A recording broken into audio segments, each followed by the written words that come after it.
السلام علیکم ورحمۃ اللہ وبرکاتہ۔ غسل جنابت کا حکم قرآن پاک کے اندر کیا ہے؟ قرآن پاک میں اللہ رب العزت نے ارشاد فرمایا کہ وَإِن كُنتُمْ جُنُبًا فَاتَّهَرُوا، اور اگر تم جنابت کی حالت میں ہو تو غسل کر لو۔ رسول اللہ صلی اللہ علیہ وسلم جب غسل جنابت کرتے تو اس کا آغاز کچھ اس طرح کرتے۔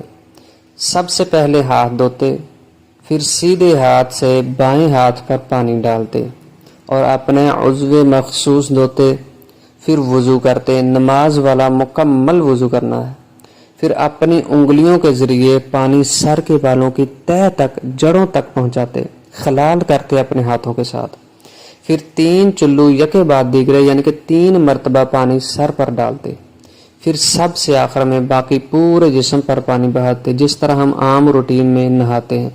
پھر دونوں ہاتھ، دونوں پاؤں دھوتے۔ تشریح کچھ اس طرح ہے کہ اسلام نے امت کے لیے غسل کے طریقے کو بیان کر دیا ہے۔ چنانچہ رسول اللہ صلی اللہ علیہ وسلم نے فرمایا کہ غسل کرنے والا سب سے پہلے اپنے دونوں ہاتھوں کو دھوئے، پھر بائیں ہاتھ سے شرمگاہ کی صفائی کرے، پھر نماز جیسا وضو کرے، جس طرح ہم نماز کے اندر نماز پڑھنے سے پہلے وضو کرتے ہیں اس طرح مکمل وضو کرنا ہے۔ پھر انگلیوں کے ذریعے پانی بالوں کی جڑوں تک پہنچانا ہے، ہاتھوں کے ساتھ سر میں خلال کرنا ہے۔ یہ عمل 3 مرتبہ کرنا ہے۔ اس کے بعد پورے جسم پر پانی بہایا جائے۔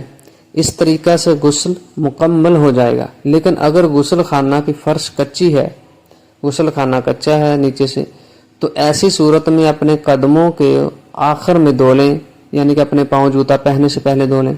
اللہ تعالی ہم سب کو اس مسنون طریقہ پر غسل کرنے کی توفیق عطا فرمائے۔ اور غسل کے اندر واجبات کیا ہیں، غسل کے اندر واجب چیز کیا ہے، ضروری چیز کیا ہے؟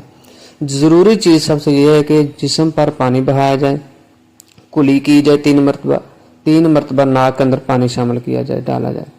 یہ حدیث میں نے متفقن علیہ سے لی ہے، صحیح بخاری کتاب الغسل باب الوضوء قبل الغسل، اور صحیح مسلم کتاب الحیض باب صفہ غسل الجنابہ۔ اللہ تعالی ہم سب کو اس پر عمل کی توفیق عطا فرمائے۔